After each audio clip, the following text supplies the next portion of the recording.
شالوم شالوم شالوم بيتسب እግዚአብሔር አምላኽ كما يكنيكم سلام ጸጋ ምሕረትና ክርስቶስ ምስ ኩልኩም እዩ أنا حوكم صلاح الدين كاب CRG International Church ستوكهولم سويدن እዝናይ መዓልቲ ቃል ድብል ንጎን ጎድፍኖ መደብናዩ ሎም ድማ ነዝ መዓልቲ ዝሆን ሓፂር ቃል ክንካፈሊና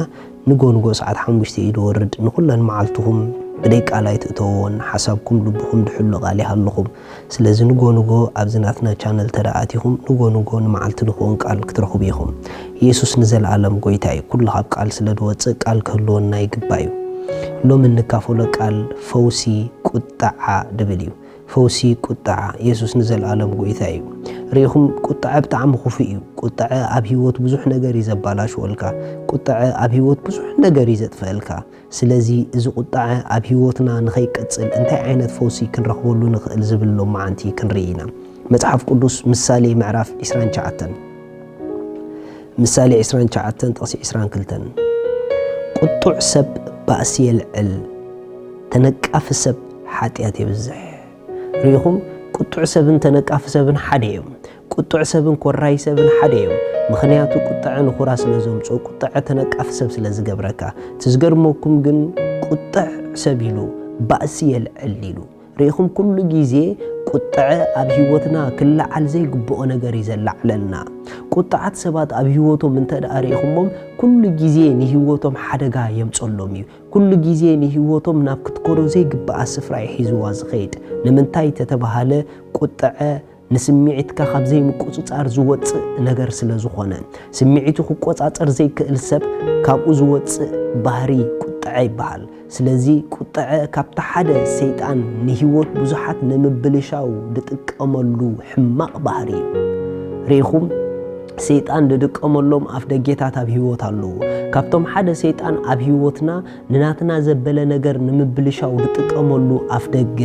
ቁጣዕ እዩ ቁጣዓት እንተደኣ ኮይና ናይ እግዚአብሔር ሓሳብ ኣብ ህይወትና ከነግልጽ ኣይንኽእልን ኢና ኣብቲ ቁጣዕ ደለዎ እግዚአብሔር ርእሱ ኣይገልጽን እዩ ኩራሰብ ኣይ ጽድቂ ኣምላኽ ኣይገብርን ኢልዎ እዩ ሪኹም ኣሕዋት ብቁጣዕ ናይ እግዚአብሔር ጽድቂ ናይ እግዚአብሔር ኔቸር ናይ እግዚአብሔር ሓሳብ ኣብ ህይወትና ክንገልጽ ኣይንኽእልን ኢና ቁጣዕ ንገዛ ርእሱ ካብ ኣምላኽ ስለ ዘይኮነ ካብቲ ክፉእ ዲያብሎስ ንህይወትና ኣፍ ደገ ኮይኑ ኣእትዩ ድላዩ ክገብር ዝጥቀመሉ መሳርሒ እዩ ሪኹም ዲያብሎስ ንህይወት ሰባት ዝሃርመሎም መሳርሒታትን መጻወድያን ኣለዎ ካብቶም ሓደ ናይ ዲያብሎስ መሳርሒታት ንህይወት ብዙሓት ዘባላሹ ድማ ቁጣዕ እዩ ቁጡዕ ሰብ ክውስኖ ዘይግብኦ ውሳኔ እዩ ዝውስን ኣብ ቁጣዕ ኾንካ ትውስኖም ውሳኔ ኣብ ህይወት ብዙሕ ዋጋ እዮም ድኽፍሉኻ እስከ ሕሰቡ ተቆጢዕኩም ዝገበርኩምዎ ነገር ኣብ ህይወትኩም ደጣዕሰኩም ክንደይ ነገር ኣሎ ተቆጢዕኺ ዝወሰንከ ውሳኔ ብኻዚ ወሰንኮ ትብልዮ ክንደይ ነገር ኣሎ ምኽንያቱ ኣብ ቁጣዕ ዝግበር ኩሉ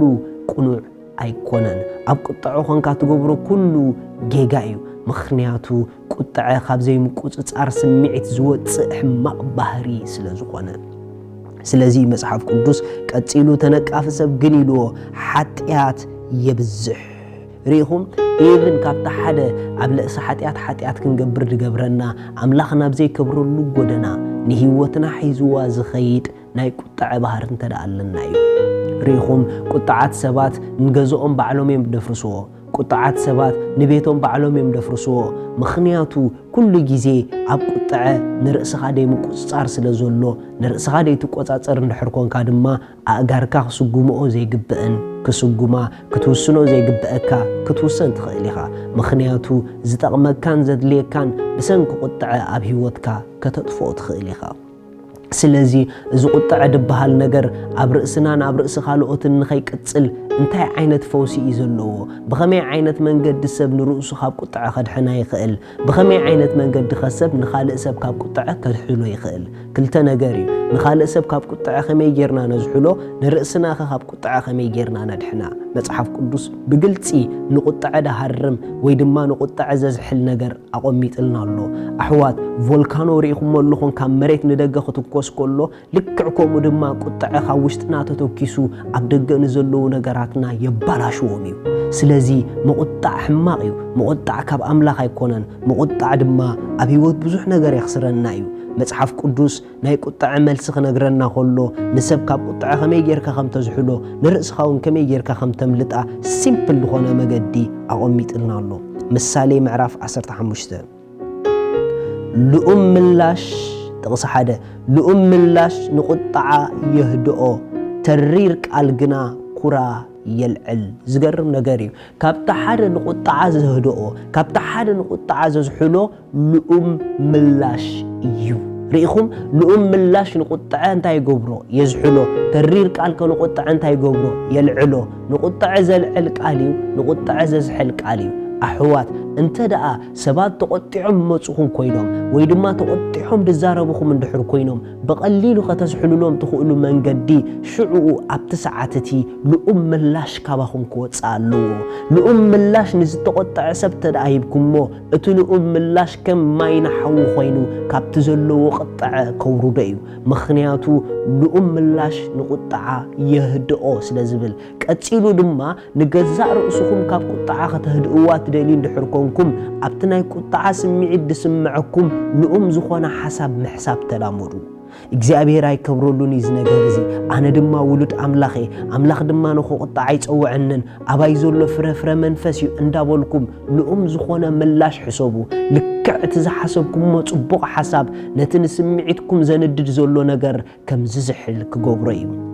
ስለዚህ ንርእስና ብጽቡቕን ባሕዘብልን ሐሳብ አምላኺና ካብ ቁጣዕ ነድሕና ንኻልኦ ድማ ልኡም ብዝኾነ ምላሽ ጌርና ኢና ካብ ቁጣዕ ካድኡ ንገብሮም ምኽንያቱ ኣብ ልኡም ምላሽን ኣብ ጽቡቕ ሐሳብን ጥዕናን ፈውስን አሎ ስለዚ ኩሉ ጊዜ ዘድል ስምዒታት ክስምዓኩም ከሎ ተቃላጢፍኩም ሰናይ ዝኾነ ሐሳብ እግዚአብሔር በዚ ነገር አይከብርን እንዳቦልኩም አነ ውሉድ አምላኽ እንዳቦልኩም ክትዛረቡ ክትሐስቡ ጀምሩ ልክዕ ምስተዛረብኩም ምስ ሐሰብኩም ነቲ ውሽጥኩም ዘሎ ቁጣዕ ክትሃርሙ ወይኹም እንተ ደኣ በሐሳብኩም ሐሲብኩም ቁጣዕኩም ምዝሓል አቢኩም አፍኩም ጌርኩም ንሐሳብኩም ሓግዝዎ ሽዑኡ ነቲ ቁጣዕ ክስዕሩ ወይኹም ልኡም ምላሽ ንቁጣዕ ይህድእ